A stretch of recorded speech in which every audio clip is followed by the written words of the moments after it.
buy more allow. cloud storage. Fucking Now, Microsoft. real quick, are we operating correctly on YouTube? I think so. Rue's watching the stream right now. They'll let me know in a minute or two because there's a bit of a lag time versus when we say Mhm. something versus when it comes up on the stream. But we should be good. Streamlabs is picking me up. Streamlabs is picking you guys up. So I think we're good for today. Yep. So welcome to today's episode.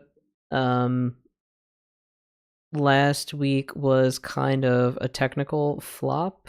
I don't know what was Mhm. happening. Streamlabs was just like, I don't want to work and I don't want to do my job. So yeah, after like 40 minutes of trying to get that to work, we just kind of scrapped it. But we're back. There's a lot of really big astrological transits happening that even if it's not Mercury retrograde, it doesn't have to be Mercury retrograde for like there to be astrological interference. And there's like Uranus squaring the sun right now in Gemini, which hasn't happened since 1942, which was like World War II. So there's like a lot of tension happening right now. Yeah, it this living in historic times is quite interesting for our technological things. I'm I also fucking have over it, not bro. paid much attention to my tech egregore either, so there's also that. That's also on me, for not feeding your spirits, right? Yeah, Yeah. that is like Um. yeah. It's funny because like when I'm at your house, I always like look at his like what I consider his like little shrine Mm, on the the picture you have on the monitor or the yeah. whatever that's called, and it's always like I'm always like you need to be acknowledged. Yeah. It's I had his sigil picture, representation on my desktop computer, but I have since unplugged that and I don't really use that one anymore. And now I just Oh, use this laptop. That's kind of the mm. laptop's better than the damn desktop. So I was like, okay, well this is, so I haven't found a new place to kind of set up a little working shrine You for should put now. a. I think he like you maybe think about putting like a sticker or something like draw his sigil or Mm, representation and put it on the laptop. I know it mm. might make the laptop look a little whatever, but even if you put it like on the the area where your wrists kind of go, when you're Oh on yeah, it, I could do that. and put it right Yeah. there, so that Maybe way he's even connected to like, like the interwebs. You know what I mean? So like he's oh, I could put him on powered my by there. router. I could put him there too. That might be a better spot for him actually. Is on the Yeah, actual yeah, yeah. router. Yeah. Something connected. I think that's kind of what I'm picking up on. Something Yeah. connected. But I've been good at my practice in other areas though. Honestly, like I've been picking up a couple books, just like flipping through books that are all related to like walking a pagan path, living a witch life, like how to incorporate more daily practice things. So I've kind of been like looking through all these things. And I had this moment the other day and I was like, you do all of these things. Stop reading these fucking books thinking that you have to like change the way you live your life. I'm like, I am constant like some of the information in these books is, just like watch the clouds, look at the birds, look for signs, just like be present in your environment and and I was just At kind of that like point, laughing to you're better myself. off doing like personal emotional growth to stop you from getting distracted when you're in those spaces, because more often than not it's like a self versus self situation where it's not like you're trying to conquest some like abstract other, but it's like your own inability to be plugged in and be aware in the moment is what you're fighting, right? And so Yeah. like then that effort is better spent on like emotional processing and like learning how you navigate life based on like what you've experienced and how that relates to your network of safety, you know? Yeah.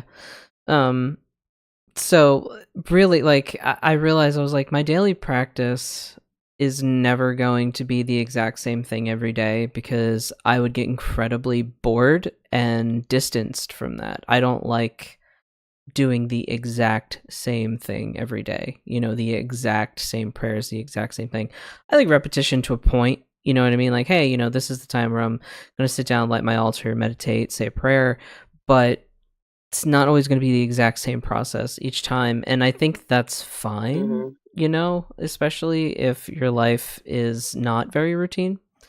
Um, but another thing that I've sort of been realizing too is it's probably a flaw. I don't know. It might be a similar idea that other people have when they start to get into the occult, magic, paganism, witchcraft, whatever. Is that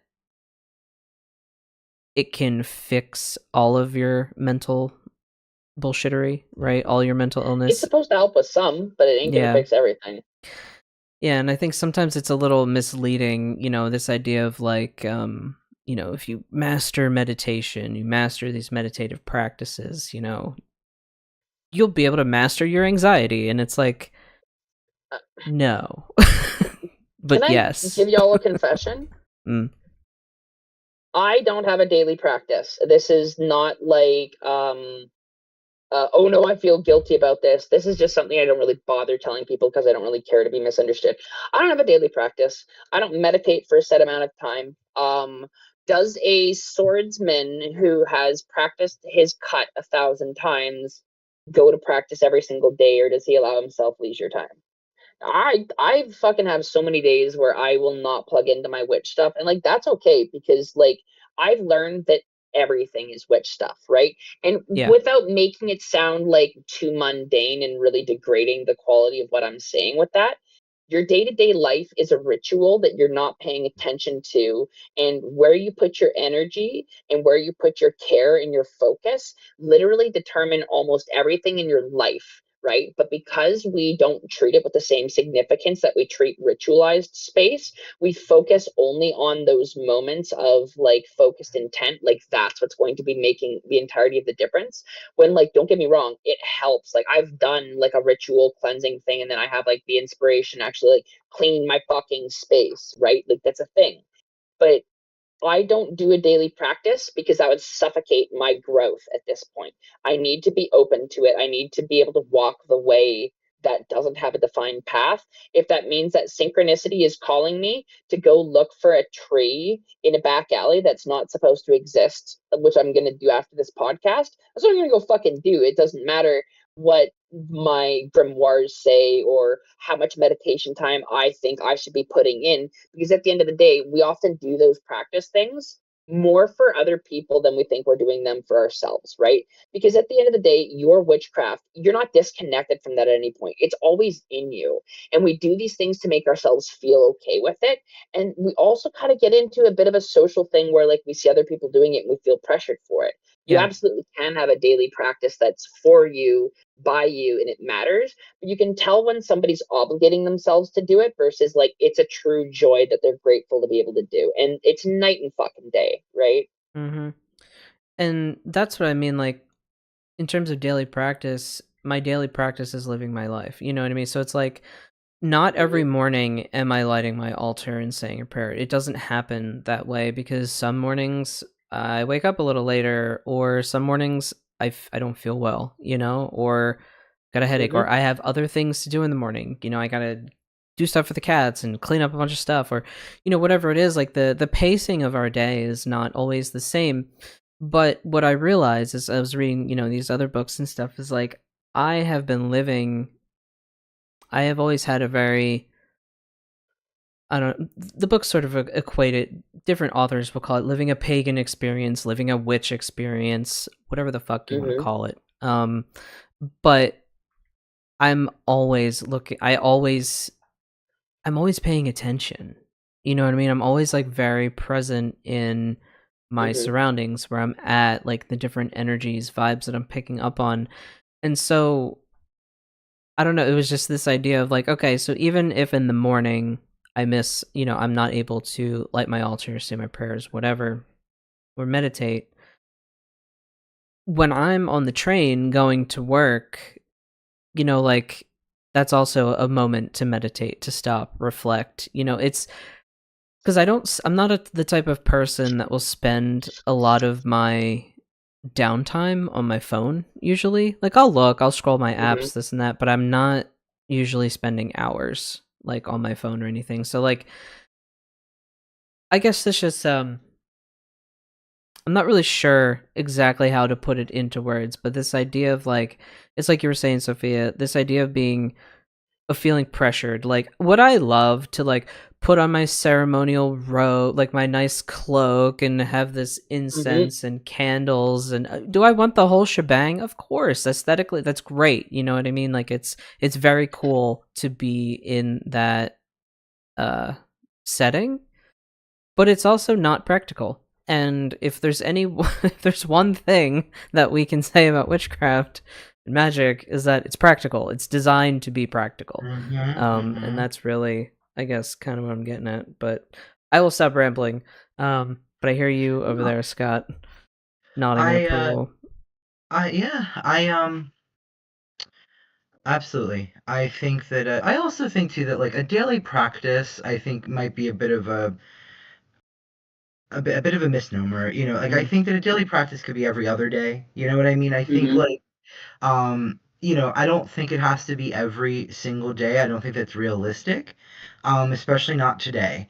I also don't really even think that, you know, the witches of old did it every day, to be honest with you. But I think that like for me, like sometimes the best thing that I can do is like when I feel a nice cool breeze on my face, just say thank you to the wind. You know what I that, mean? Like Mm-hmm. yes. sometimes I think that that is also part of my daily practice is this this gratitude for the spirits and the things that they give. You know, being thankful to the sun, and even though the sun likes to hurt me and I get it burns the hell out of me when I'm Yeah, out in it for too long, which is like maybe like 25 minutes or less, yeah. but Same. I am still very thankful that it makes me feel good. It makes me feel energized, you know, gives me my vitamins, you know what I mean? Makes my body feel good. And it, you know, I could Mm-hmm. sit there and you know, close my eyes and breathe deeply and take of the sun's rays and just say thank you. You know what I mean? And it could be that easy, you know?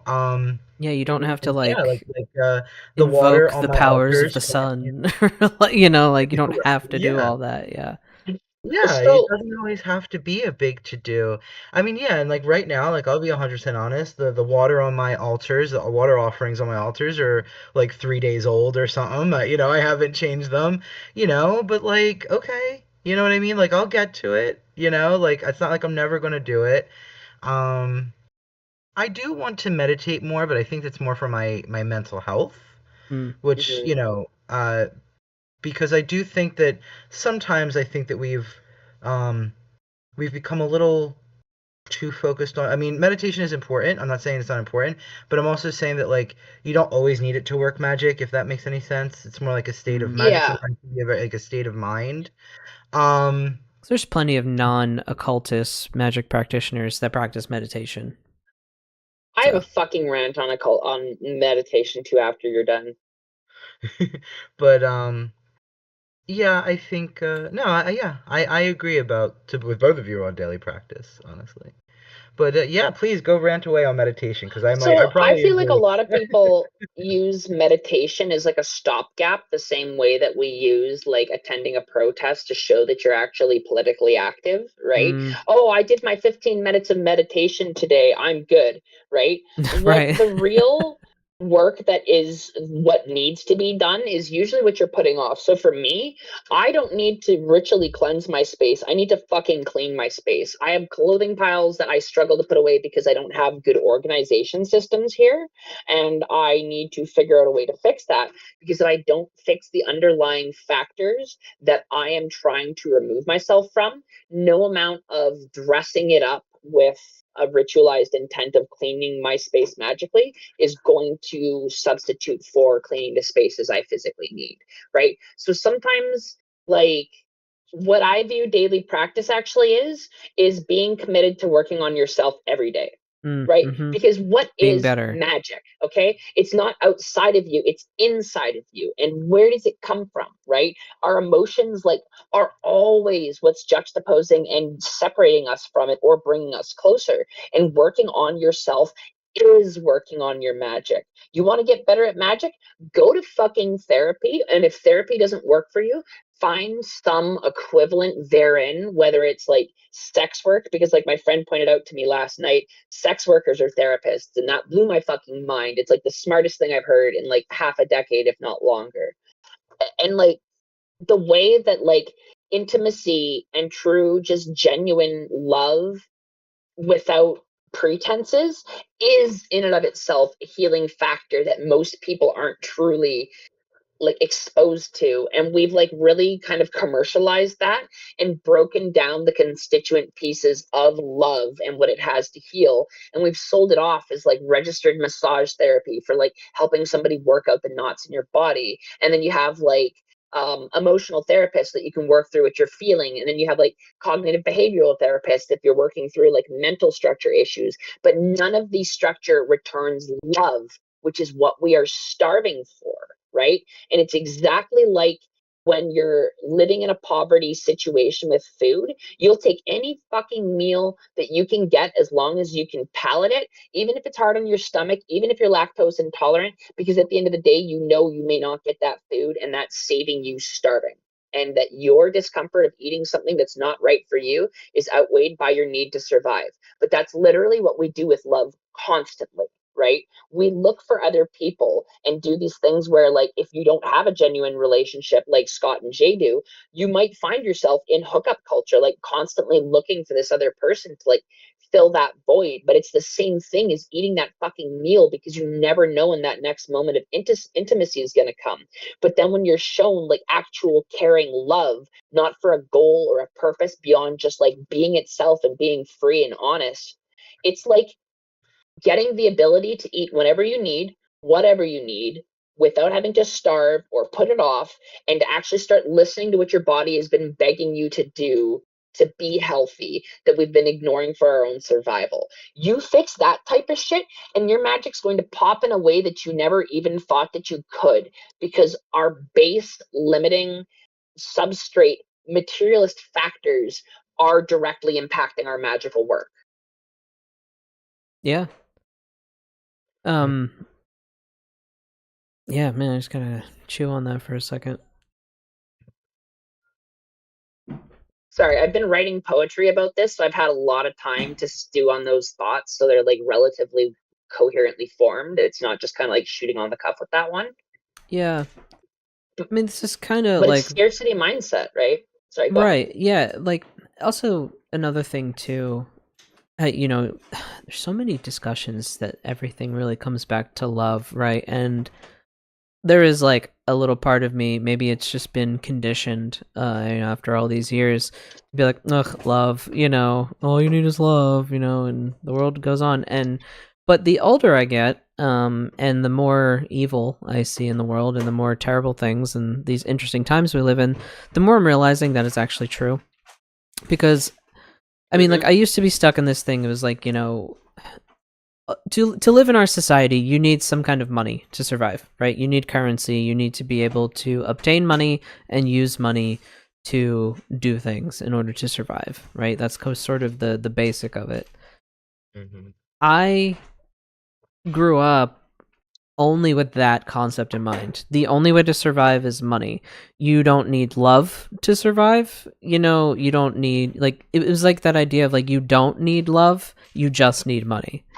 So like as long as you have, and it wasn't about getting rich necessarily, it was just having enough to survive, having enough to make it, having enough to pay your bills, and and move on with your life. So, and then also this fact of like, I don't know, like that like love wasn't important but money was. But if you don't have love, as we've seen, like look at our corporations, right? They have no love for the planet, they have no love for the people. I mean, look at the quotes from that guy in the seat of power in this country. He said straight out, like, I don't care. I don't care about you. I don't care how much this is costing you. And so it's this idea of like there's no love, like there's literally no love there. And that's something that I'm realizing. It's like, yeah, okay, you need money, you need stuff, capital, whatever, income to survive.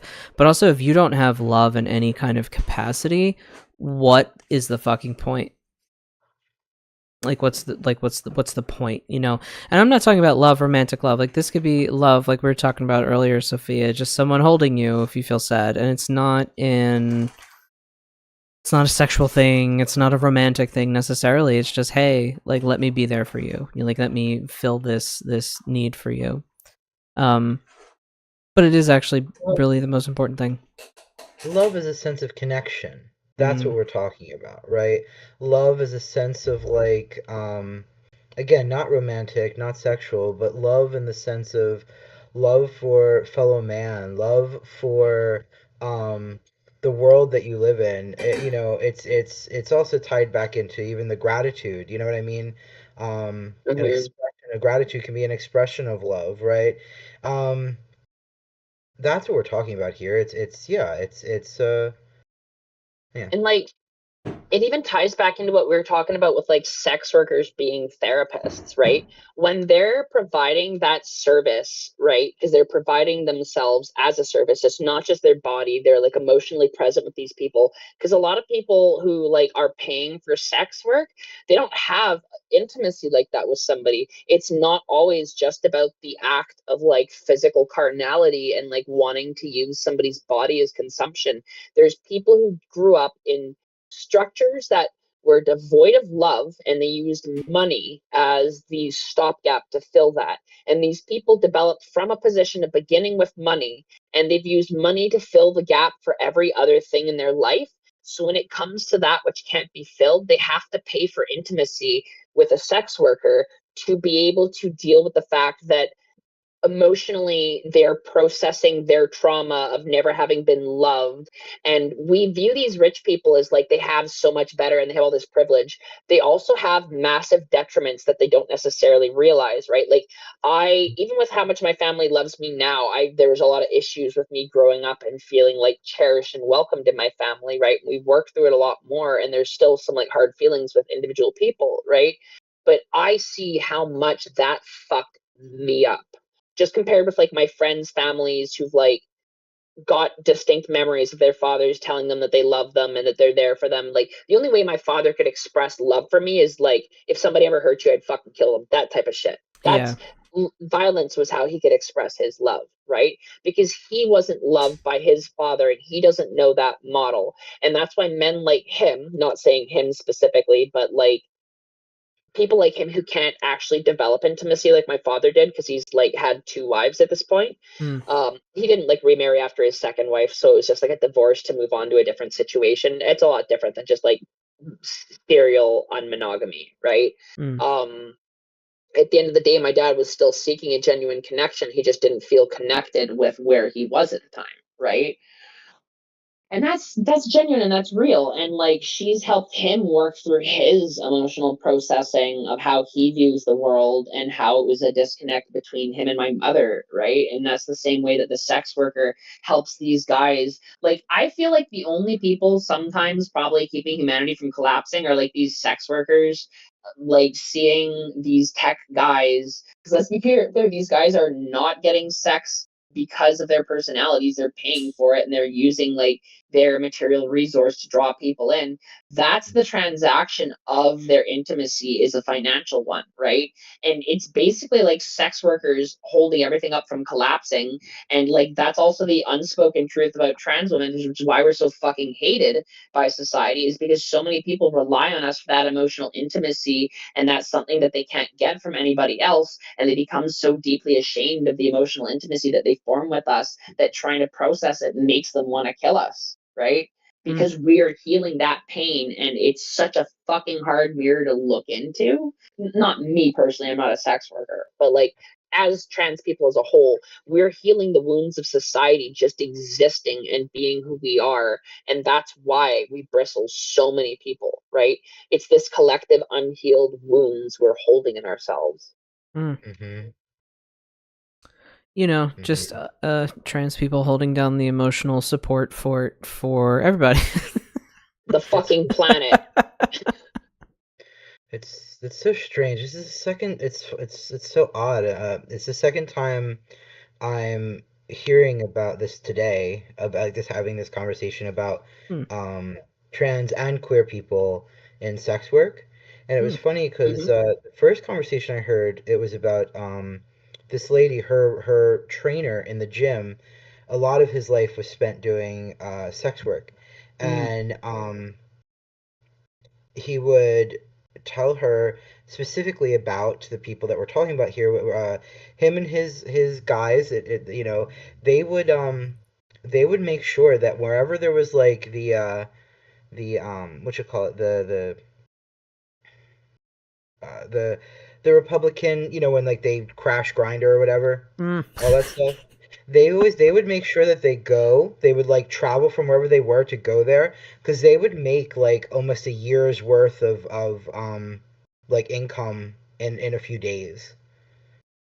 And Hmm. they were like, these men, they're married, they lie to their wives whenever they're away from home. um like, and it's always these people that we're talking about. And it's all the same people. Yep. You know what I mean? They're not different. You know what I mean?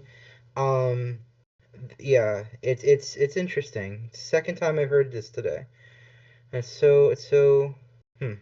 It's kind of like what I was saying. I remember ranting about this in the beginning of this Trump's rise to bullshittery kind of thing. Is it's like, okay, you sanction us, you want to get rid of us, this, that, third. We're not real, we don't exist, but you still hire us for sex work. You still jerk off to us non-fucking stop. Like, Hmm. so Can I it becomes like it's again, it's that like commodity sort of thing. Like, you just view me as a commodity, as a thing. Hmm. You were saying, can I Sophia? name a spade a spade? Mm, Yeah.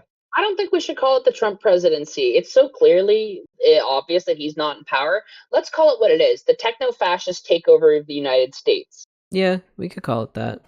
We could Fronted, call but it. Because he's like the front man of the shitty band. Like, he's like the and fucked and the up, Imagine. drugged out front man. Look, and I had this exact conversation earlier. I keep hearing people saying, "I can't wait for the one big beautiful obituary," and my response is, "Okay, so is that going to make you guys tackle the techno fascist elite?" Right. And there's always silence, right? Because like Trump's not the fucking problem. No. He's just the guy that the problem's using He's the face of the as a problem. fucking shield. No, Yeah. he's a corpse. He's basically dead at this point. They're keeping him alive as long as they can to make him take all of the hits for them and be this figurehead and this focus of attention and frustration, so that the people actually in charge of the granular processes of these policies, they get away with far less attention because of him, right? Peter Thiel's more responsible than Trump is, I think. Oh Honest to yeah, fucking God. like, there's a bazillion orchestrators of this behind the scenes. It's just, he's the one in the chair, right? And so all the attention's on him, and I think it's easier when we discuss, like, just to say Trump or MAGA, right? Like, That's it's easier fair. just to be Yeah. like, but we know what we're That's kind talking of about. against The MAGA themselves. Yeah. machine is really, Yeah, that's It kind of does. that's really, I think, for a lot of people, I think we see it sort of just like he's just he's the mascot, and we know, it's sort of like like you said, the MAGA machine, yeah. right? The regime that's taken over the White House, and you know, but yeah. Yeah. I think the thing that I think has like hit me so hard about all of that is just how, like, the global ramifications of this. Like, Hmm. I just want to take a moment. Not that I don't think anyone listening to this podcast voted for the fucking guy for any reason, but if you did, um, do you get it now? Do you hear us now? Like, we weren't lying. Please don't discount what we say in the future going forward. Like, people know what we're talking about. We knew this was going to happen, and you let it happen. And I'm not happy about I that. don't expect forgiveness. Yeah, I don't no have to forgive you. forgiveness. I don't wish harm on you, and that's the other thing. I don't wish harm on these people. I want them to have the same universal basic health care that I want. I want Mhm. them to have all the same opportunities. But don't talk to me. Don't fucking talk to Yeah. me. Like, we're not friends. I will also say too, I wish for them what they wish for me, but yeah. Well, So if you wish me dead, then I wish the same Have of the day you deserve. Right. But I do know what you mean, Jay. I do agree. Like I want them to, for the ones who are too like I find that there is a difference sometimes. There are Yes. the truly hateful ones that I'm talking about, when I Oh yeah, say those what I want motherfuckers. what you want for me. Yeah. But then there are the stupid people. I That's don't the really ones know. I'm talking I'm too about. tired. Right. Like the stupid people, I'm talking about like the people The that have brainwashed. zero education, zero critical thinking skills. They're a victim of No Child Left Behind, our Yep. shitty education system, lower education system, like high school and middle school. Um, like those morons, like I still don't want to be your friend, but Right. like you're too dumb to like even know what the fuck you're talking about most of the time. You just want to feel something. These are a particular group of people, by the way, Mm-hmm. and I've met them. I've met them many times. And it's infuriating, but they're like, it's weird because like you look at them. And I was actually just talking to my friend Chris about this last night. Um, they're all like warm and cuddly, and like they have like this weird disposition that goes against this other sect of these cultists that are actually evil, but they're just so fucking stupid, and you're like, you don't see it, and they're like, I don't know what you're talking about, and it's like, Yeah. like, and I mean, I'm not friends with these people, obviously. I'm still not friends. Like, that will never happen for No, any but they're reason the general whatsoever. I don't public. care. You have to interact with them, going to school, on Right. the bus, on campus, like shit like that. But I want the stupid people to have health care. I Yes. want them to be able to vote. I want them to, I don't want the evil ones to exist. I want them to be hung, but So this I'm, ties to a conversation about like racism, right? Like there's two Mm, types. There's like the overt shithead racists where they're saying stuff deliberately because they have hate in their hearts. And then there's like the racist people who are saying it. There's like actually many different shades of this for type 2, but it's basically people who would try to not be racist if it's not going to cause them too much effort. Like there's gradients. There's people who like do everything to try not to be racist. There's people who are going to try to not be racist, but if it steps over a certain line that they have drawn in the sand, then they'll be like whatever about it. And there's kind of like different engagement levels on racism just because it's like so structurally caked into stuff. It's like what's holding the floorboards of society up at this point, right? You can peel that floorboard off and you'll have to sub excavate that to be able to give the proper basement structure, right? That's how up to our eyes in this shit we are. And a lot of people simply just don't know how far up to the boards the mud has gotten, right? no. Because it hasn't affected them personally. And that's what a lot of racism is it not personally affecting you, so you don't understand the implications or how like tropes play out or how narratives are used to like structurally other like specific groups of people that are marginalized. And that's where like the type 2 racism can go from being like really innocuous to like kind of low-key insidious when we participate in those tropes. But again, they're so unconscious and baked into things that unless you've done a lot of work to like see them for what they are, and if you're not experiencing that type of marginalization, the only way to get that is by being in proximity to marginalized people, right? It's like how all of our friends who are not trans, who are close with us, have a really good understanding of trans rights and advocacy because they're with us all the time. They know what our problems are, and they love us so much that our problems are their problems. And that's what fucking community means. Yeah, and it really comes down to kind of like what I was thinking when you were talking, Sophia, is like this idea, and this is a delicate topic to talk about, but I'm going to try and bring it up. But like navigating the world as a trans person is difficult. Navigating the world as a person of color is difficult. Like there's different difficulty levels of life, right? If you're thinking about it like a Intersectionality. yeah. So like if And they you play into each are other. yeah, and so like if you are, a queer person of color, well, that's like two strikes against you, and then it's like, well, you're a queer trans person of color. Oh my god, three strikes against you.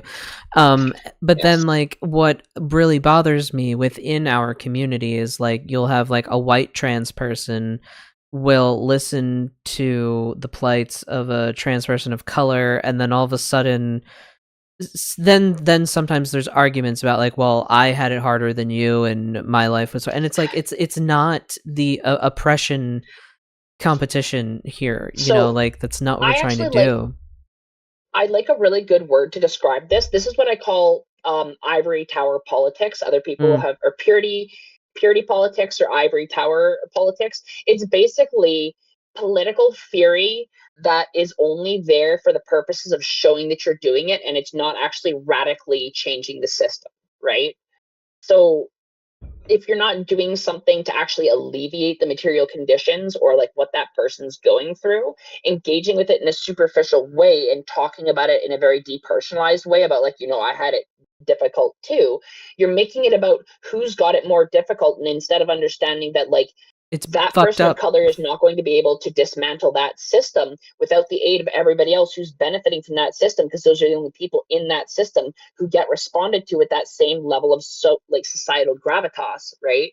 So Hmm. it's not like an us versus you versus me thing with that. It's like a we versus like we thing. We're The fighting ourselves on it, right? Yes, that's what I'm getting at, is there is so much fighting amongst ourselves still, even with all of the new acts, the new laws, this judge said this, and there is still Yes. this sense of we are all not still aligned, and I think it's something that I'm struggling to understand. I hope, and I that's sort of the work that I'm committed to, is that mhm. intersectionality, because like I see this happen a lot. Like, okay, so when I first came out as queer, as a lesbian, whatever I came out, I had my rainbow bracelets and I wanted everyone to know that I was gay. All right. But I was also a teenager.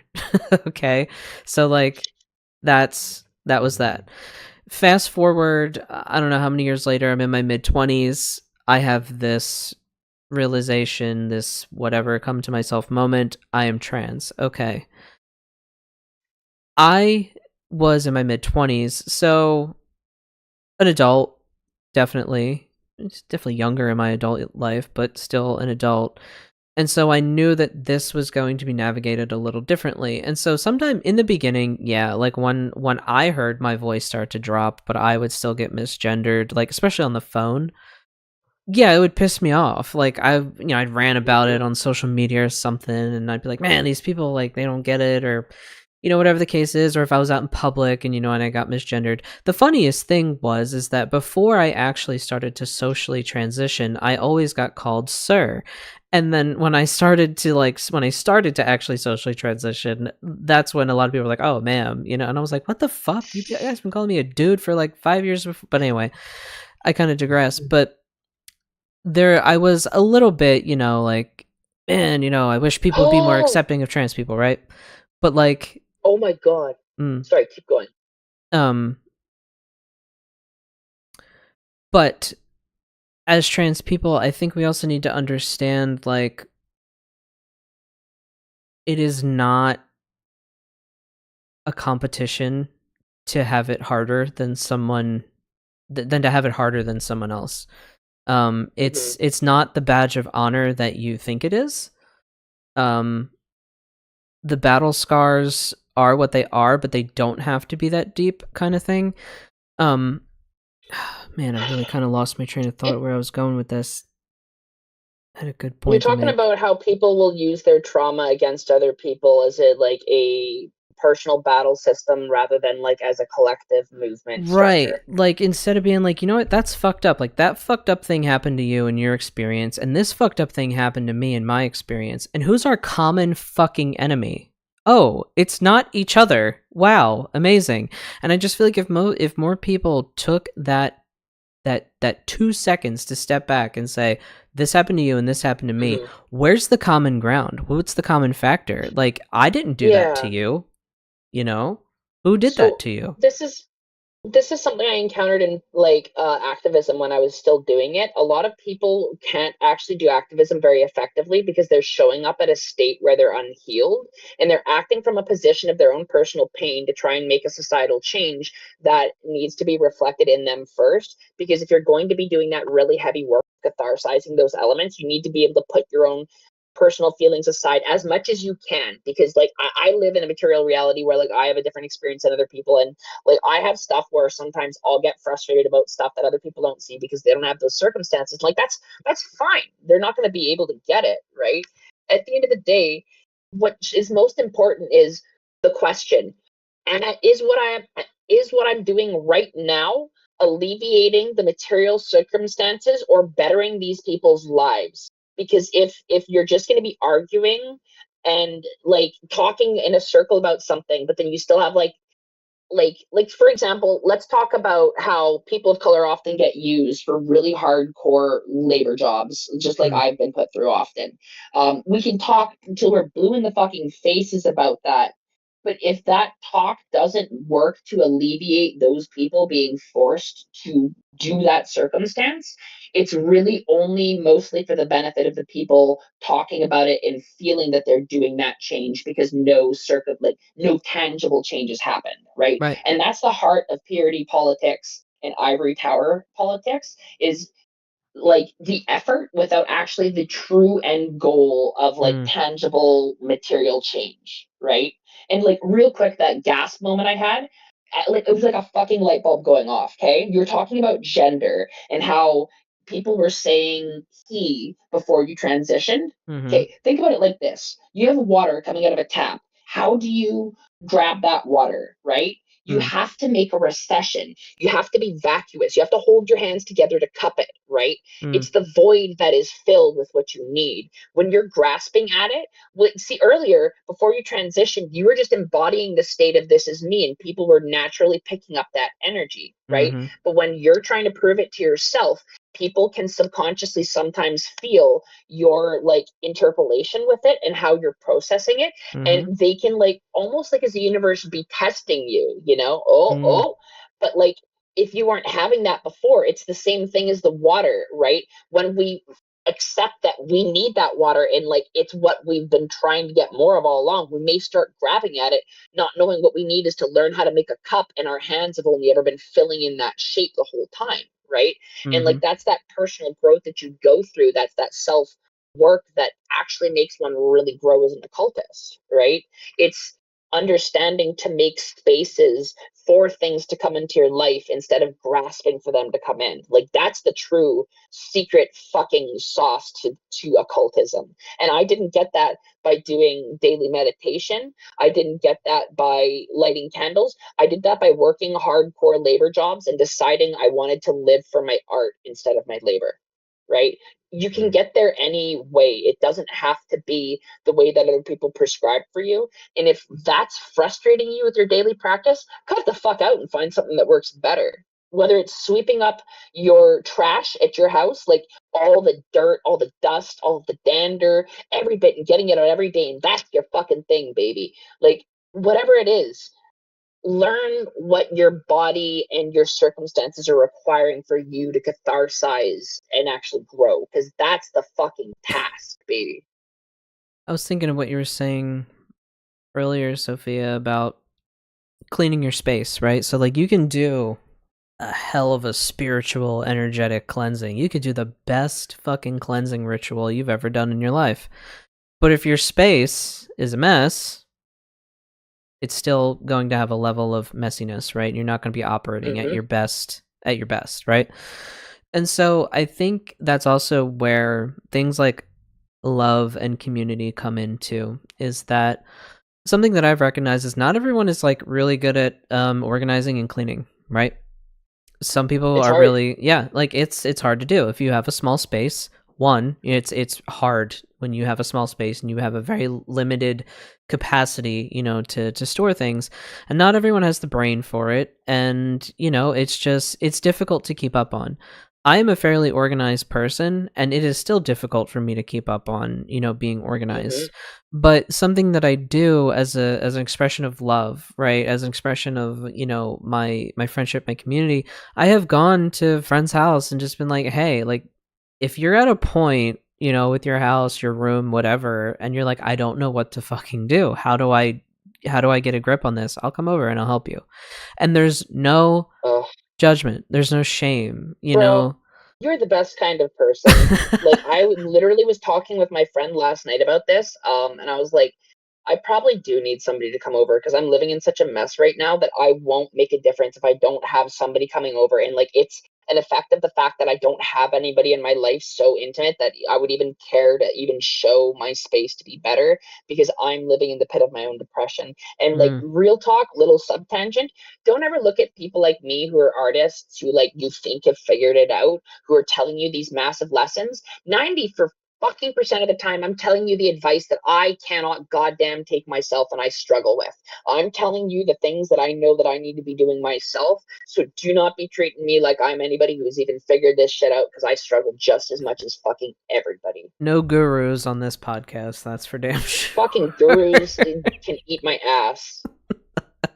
Actually, no. A guru is actually like a proper like title bestowed upon somebody who should have been doing a lineage of work. But like the social like no, the nomenclatural sense of calling somebody who's like a self-appointed teacher as a guru, fuck that shit, right? But in actual Yeah. practice, like guru, any day, I love me some actual true lineage practitioners, not even lineage, but like systemic practitioners who have this like interworking of like all of these people who've passed their works on throughout the years, right? Like Mm. that's so undervalued because we had that stolen from us as like Western occultists and like what happened in Europe and colonization and then over here too, right? Mm-hmm. Yeah. Mm-hmm. Scott, you good? I'm absolutely good, yeah. Just one of my more quiet episodes, that's all. We're all good. Just wanted to check. Yeah, I'm alright. No, I agree. Trying to remember from the topics that we had set out earlier before we started to record. We Occult actually kind therapy of, was a big one. yeah, and we did kind of circle sort of around that with the things we've been talking about here. I was kind of getting at this earlier with occult therapy sort of thing. You know what? This is another thing. This I wanted to kind of bouncing off of that. In addition to the books that I was kind of flipping through about daily practice and things like that, I had also started to get pushed books for like somatic therapy, somatic healing, somatic techniques, this, that, Mm-hmm. which as Was I that like started, physical? yeah. So I started Okay. reading them, and it could just be me oversimplifying things, but to me, it kind of just sounded like a lot of it was mindfulness, it was meditation, it was just humming sometimes, which to me just sounds like stimming. Like tapping your hands, like just to mitigate anxiety things, to mitigate when you feel triggered, to mitigate when you're kind of flying out of your body, sort of thing.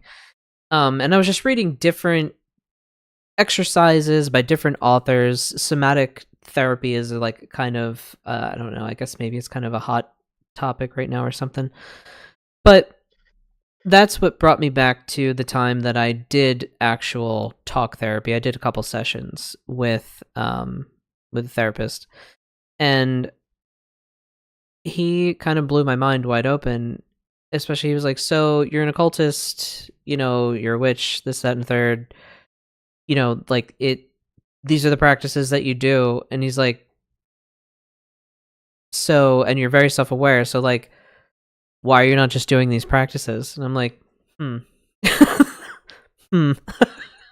So, it was kind of interesting to see the overlap between these somatic techniques, right? And I recognize them as meditation techniques, mindfulness techniques, techniques that I have already encountered in studying occultism, in studying things like that.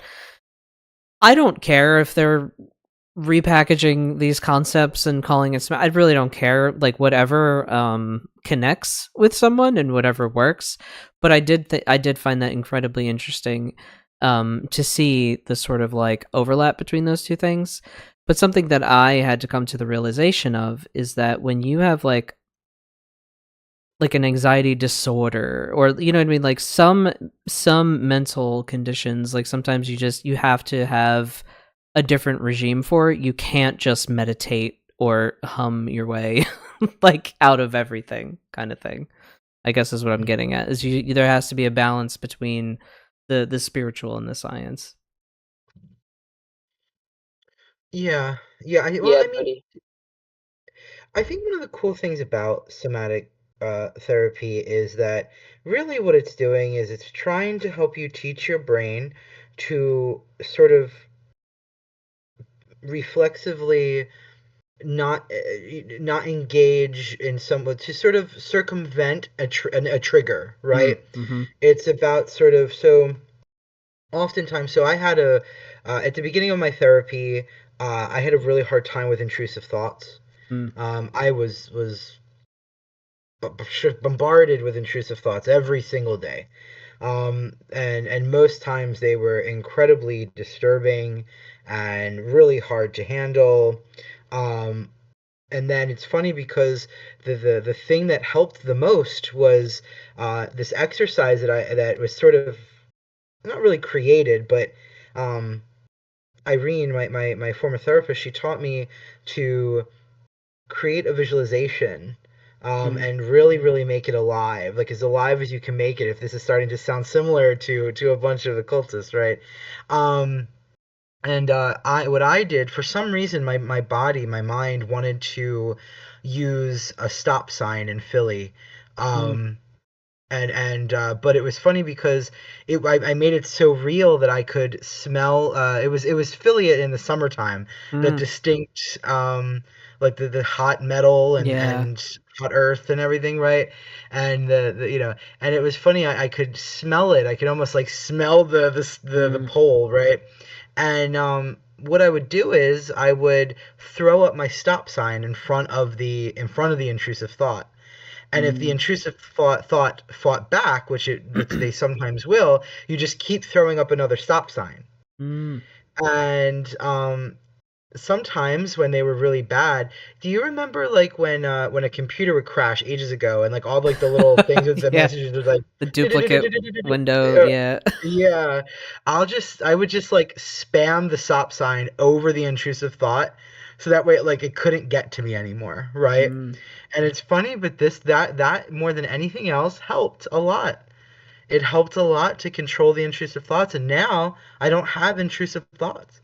I get to go through my day, and I no longer experience intrusive thoughts, and I haven't for a very long time. that's good.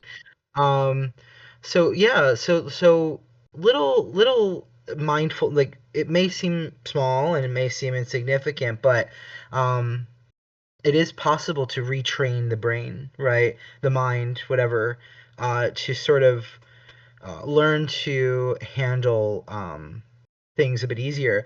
But even with something as severe as my DID diagnosis, I've told my therapist many times. We had many wonderful conversations about how spirit working and working on integration of identities was very similar. um work you kind of have to work both of you have to work your spirits, you have to work with my identities, right? They were independent, they had things that they wanted, they had things that they needed, and I had to sort of find a way to navigate those relationships. And it really helped me, I think, to that occultism really helped me to understand what was needed of me in therapy in order to get to the point where I'm at today, where now, now my identities no longer work against me. They no longer try to get back at me, right? So occultism definitely does have a lot of psychology is very occult, and I think that there are many brilliant minds within the field of psychology that know that. Thankfully, like psychoanalytic Jungian psychology, even though of course it's not always widely accepted, there are people that really do not appreciate the psychologification of occultism. I am not one of those people. I mean, I get what they're getting at, but I don't think that they really understand what they're mad at. But that's just my opinion. Um, That's a I don't quote. mean I really don't mean that to be a bitch. I really don't. I'm not trying to be rude. No, I I love just it. think that they're sort of ignorant of exactly what Carl Jung was trying to say, and Right. other psychoanalysts are trying to say, right? He was trying to bridge the gap. He was trying to make the point that like, hey, this stuff is not that different from each other. Right, like that there's sort of this efficacy, there's just there's sort of this a line through, a way through between the occult and psychology. Um, yeah, I mean, I've talked about it before. The amount of the sort of the sharing of information through extrasensory means between me and my therapist. I've talked about that, I think. Mm. Um, you know, yeah, yeah, I think that occult things happen in a therapist's room. I just think that some people are afraid to talk about it, and some people aren't. This sort of like scientific explaining away everything, has Yeah. kind of been very annoying. Not saying that everyone has to like go out and be a spiritual person or anything, but I do Hmm. think that overall, maybe collectively within humanity, I think a lot of us have lost faith in whatever, because like if you think about this, if you do not have a sort of spiritual compass, right? What is life if you take away the spiritual part of it? Like you are born, you labor, It's nihilism. and then you die. Like it's a little bleak if you don't have anything to like pad the in It's just between. nihilism. Yeah.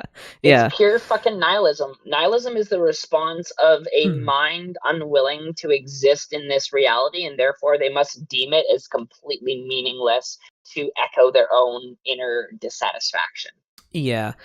And trust me, I have my moments. I think we all do. I think we all have, moments Who where we're has? like, Yeah. exactly, where you're like, what is the fucking point? You know? Yeah. But I think that's where we all kind of differ from other folks is that, we have a spiritual paradigm, a spiritual practice, a magic practice. Like we have faith in something outside of ourselves. We have faith in something outside of the system, that we live in. We know that it can be better. It will be better. Will we see it in our Yes, lifetime? I we are don't going to know. make it better. Yeah. I disagree. We're going to make it better because the boomers will die, and all of these pricks hoarding money at the top are going to start running out of people to pass it on to. And the people that are going to pass it on to are going to be stupider and less practiced at running this fucking system. We are getting stronger every single day. Like my friend pointed out to me the other night, with how many people live right now, it's more likely that you would live right now than in any other time in all of human history, right? Just think about how Mhm. many people are alive on the planet Like and how many had to statistically.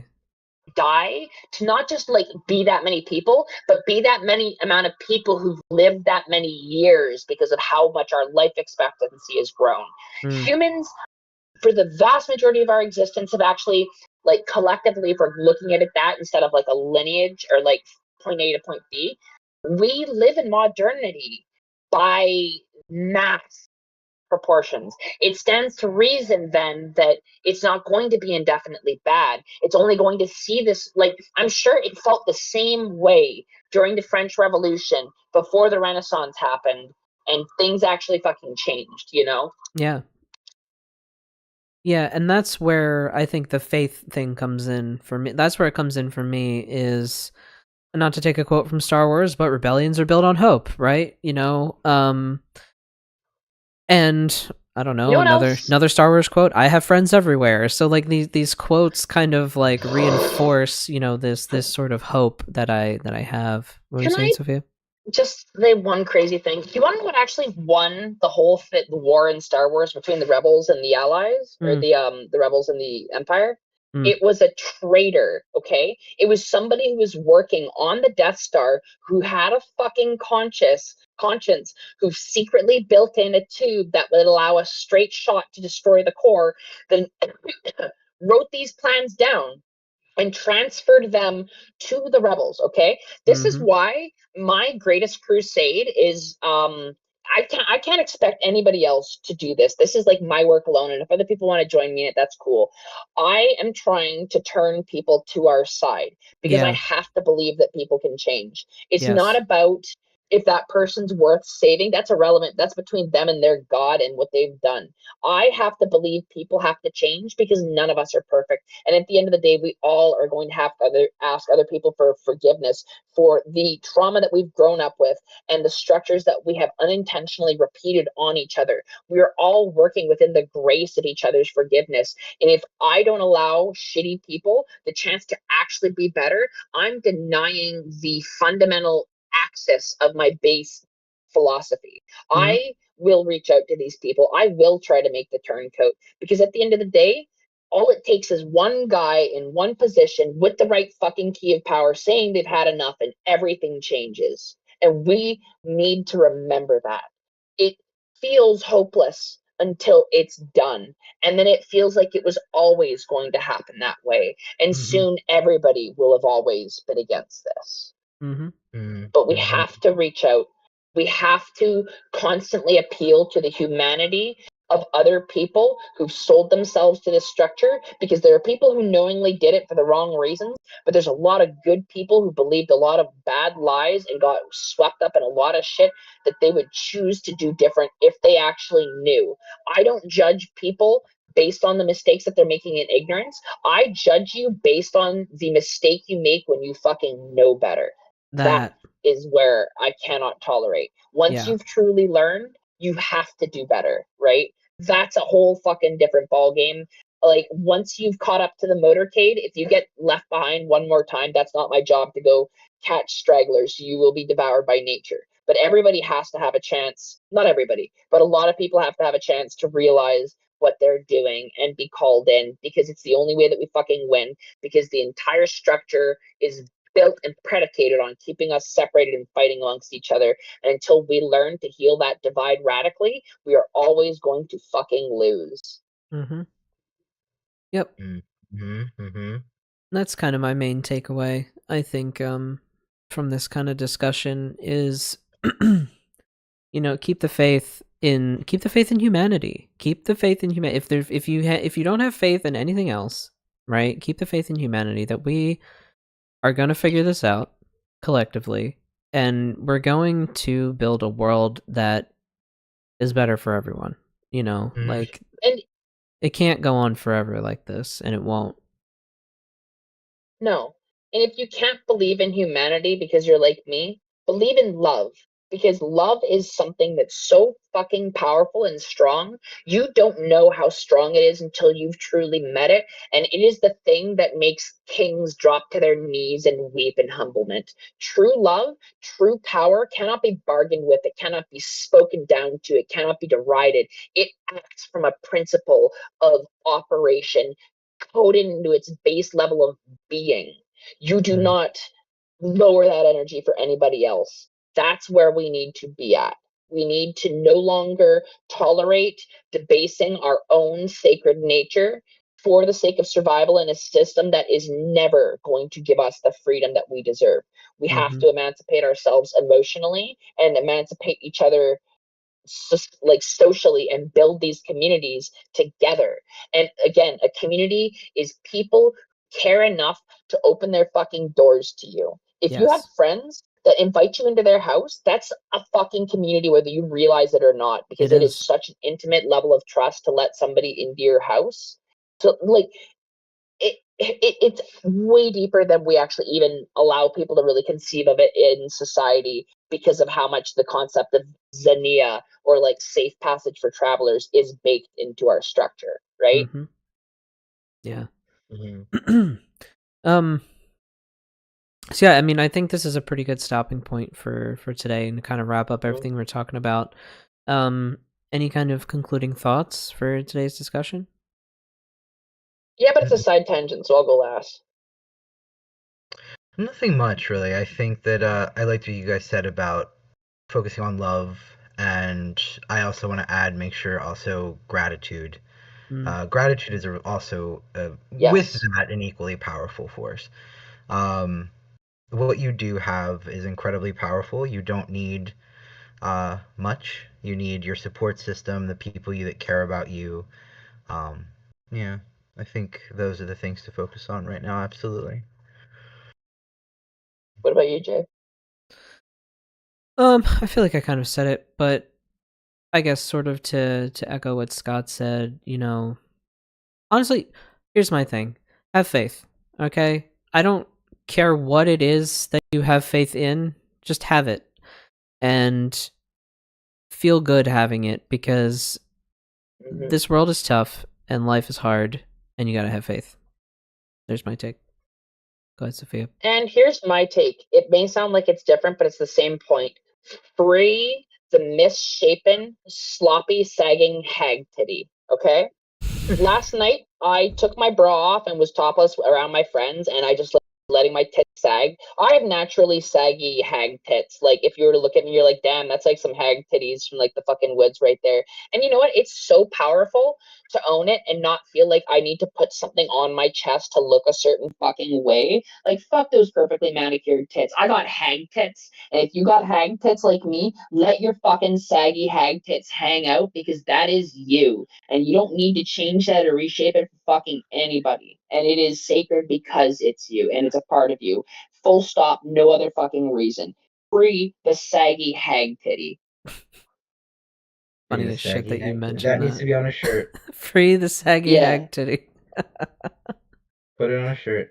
Right? I would literally flip them on the camera if it wouldn't like get us in trouble. Right. That's for the other channel we're starting. Now, if you didn't know, the After Dark channel. Could you imagine? Which is Betwixt OnlyFans. Oh, scary. Could you imagine if like we actually got popular one day? I have this like vision of what's gonna happen is like we're gonna get popular the moment we don't want to be popular anymore, and we're like, you know what? I like the podcast just being this quiet, chill thing that we're doing, and like I got my shop going, and I'm making music over here, and then people start finding out about it, and we're like, okay, guys, don't blow it up, don't go advertise this. Like if it blows up naturally, it does. That's how it blows up is by trying to not have it blow up. It's the same way of like cupping for the water and letting it flow rather than grasping at the stream. And that's kind of, I realized, not to get too much into another tangent, but I've kind of realized that when I do that for projects that I'm devoted to, it works better. And it almost seems like, oh, you're forgetting about it. You're not putting enough effort into it. And it's like, no, I'm just not beating my head against the wall. I'm just putting the energy in and I'm letting it ride. Making space is putting in effort, and that's what I want us to take away. Exactly. All right. So we are good here. I think we've had a really great conversation. Again, I apologize for me being a little bit all over the place mentally. I'm not feeling the best. I know Scott is also not feeling the best. Yeah, I thought I was actually better than I am, and I like noticed that I'm not. Yeah. We're both getting hit with some nausea. Whatever. It is what it is, but we're here. And that's what matters, is that we got together. I don't think we're going to get together next week. We are going to shift to an every other week, every other Sunday schedule. Bi-weekly. Yeah, bi-weekly schedule. Just because we have to focus on shop stuff. So there's just not enough time in the time-space continuum to record every week and do shop stuff too. So we're going to just alternate. But the good thing is that we're going to have some cool shop stuff come out. And so I'm really excited for that next phase of it, because it is in addition to the podcast, it is another big creative outlet for me personally. And I know, also for Scott as well. So more stuff to come. All right. With that, I think we're going to head out of here and we will see you all in the next one. Bye, everyone. We love you so fucking much. Bye, everyone. You're amazing people. Thank you for being here.